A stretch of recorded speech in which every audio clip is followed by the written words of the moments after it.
एक वर्ष के अंदर जो प्रयास प्रारंभ किए, उसके लिए हमारी पार्टी ने विधानसभा चुनाव 2017 के पूर्व हम सब के सामने एक लोक कल्याण संकल्प पत्र प्रस्तुत किया था। और ये लोक कल्याण संकल्प पत्र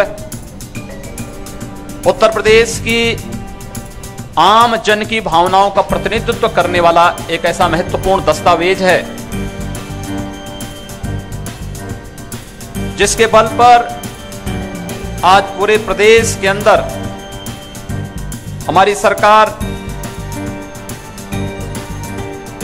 विकास की उन योजनाओं को, गरीब कल्याण योजनाओं को और शासन की योजनाओं को आम जन तक पहुंचाने का कार्य कर रही है। आप सब जानते हैं कि उत्तर प्रदेश की राजनीति किस बात के लिए बदनाम थी। परिवारवाद, जातिवाद, मत और मजहब के आधार पर समाज को बांटने वाली विभाजनकारी राजनीति के कारण। लेकिन आदरणीय प्रधानमंत्री जी के मार्गदर्शन में उत्तर प्रदेश की हमारी सरकार ने आने के बाद उत्तर प्रदेश के इस विभाजनकारी राजनीति से उत्तर प्रदेश को मुक्त करते हुए पहली बार प्रदेश के अंदर प्रदेश का किसान, प्रदेश का नौजवान, गांव, गरीब, किसान,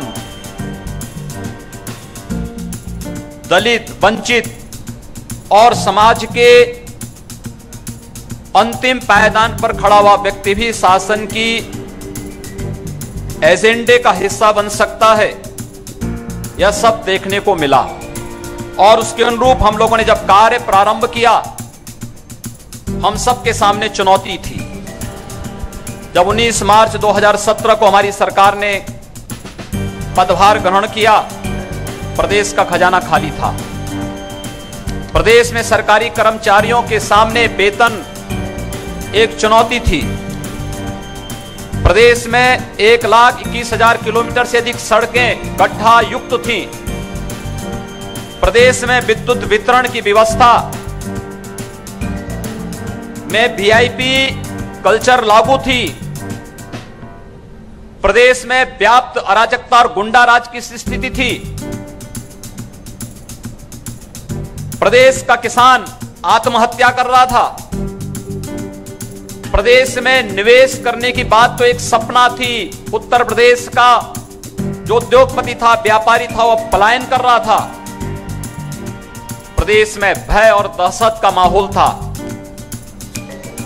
भर्तियों में न्यायालय की रोक लगी थी। नौजवान भटक रहा था। और उन स्थितियों में जब हम लोगों ने कार्य प्रारंभ किया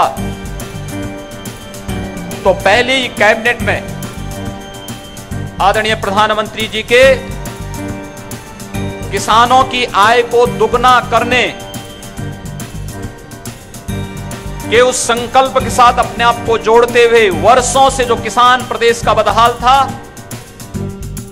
हम जानते थे प्रदेश के अंदर वह स्थिति नहीं, लेकिन उस सब के बावजूद प्रदेश के अंदर किसान को समाज की मुख्य धारा के साथ जोड़ने के लिए हम लोगों ने प्रदेश के अंदर 86 लाख किसानों का, लघु और सीमांत किसानों का 31 मार्च 2016 तक के 1 लाख तक की सीमा के कर्ज को माफ करने का निर्णय लिया। धनराशि अधिक थी। उत्तर प्रदेश जैसे बदहाल राज्य के लिए एक चुनौती थी। वित्तीय संस्थाएं हम सबको कर्ज देने के लिए तैयार नहीं थी। लोग ये मानते थे कि ये पैसा हम जनता पर अतिरिक्त कर्ज लगा करके, अतिरिक्त टैक्स लगा करके इस कर्ज को माफ करेंगे।